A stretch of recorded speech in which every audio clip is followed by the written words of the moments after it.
السلام علیکم۔ آج کے ویڈیو میں ہم مرزا فرحت اللہ بیگ کا خاکہ نذیر احمد کی کہانی کا خلاصہ ہم کریں گے۔ چلیے ویڈیو کو سٹارٹ کرتے ہیں۔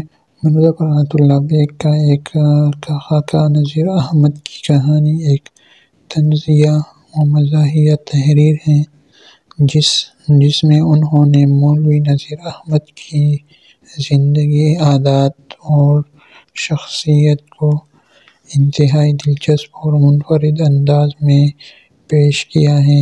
یہ خاکہ نذیر احمد کی سنجیدہ اور مذہبی شخصیت کے ساتھ ساتھ ان کی روزمرہ کی عادات اور مزاحیہ پہلو کو بھی اجاگر کرتا ہے۔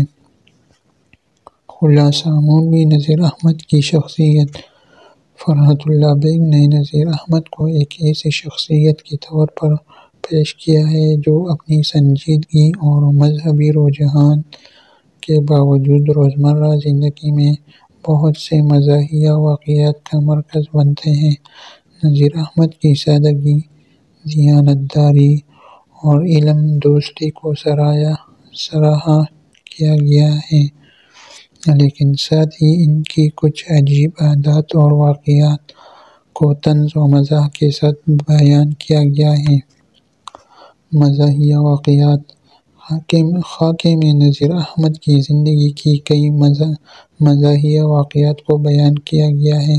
مثال کے طور پر ان کی کفایت شعاری کا ذکر کرتے ہوئے بتایا گیا ہے کہ وہ اپنے گھر میں استعمال ہونے والی ہر چیز کو بہت احتیاط سے استعمال کرتے تھے، حتیٰ کہ روشنائی کے قطرے تک ضائع نہیں ہونے دیتے تھے۔ ایک اور واقعے میں بتایا گیا ہے کہ وہ اپنے دوستوں کو کھانے پر بلاتے تھے، لیکن کھانے کی مقدار اتنی کم ہوتی تھی کہ مہمانوں کی بھوک باقی رہ جاتی تھی۔ علمی خدمات۔ فرحت اللہ بیگ نے نذیر احمد کی علمی خدمات کو بھی سراہا ہے۔ انہوں نے نذیر احمد کی تصانیف جیسے مراعاۃ العروس اور توبۃ النصوح کا ذکر کرتے ہوئے ان کی ادبی عظمت کو اجاگر کیا ہے۔ نذیر احمد کی تحریریں معاشرتی اصلاح کے لیے لکھی گئی تھیں اور فرحت اللہ بیگ نے ان کی اس کوشش کو قدر کی نگاہ سے دیکھا ہے۔ طنز و مزاح کا انداز۔ فرحت اللہ بیگ کا انداز بیان انتہائی دلچسپ اور پرکشش ہے۔ وہ نذیر احمد کی شخصیت کے سنجیدہ پہلوؤں کو بھی مزاحیہ انداز میں پیش کرتے ہیں، جس سے قاری کو ہنسنے کے ساتھ ساتھ سوچنے کا موقع بھی ملتا ہے۔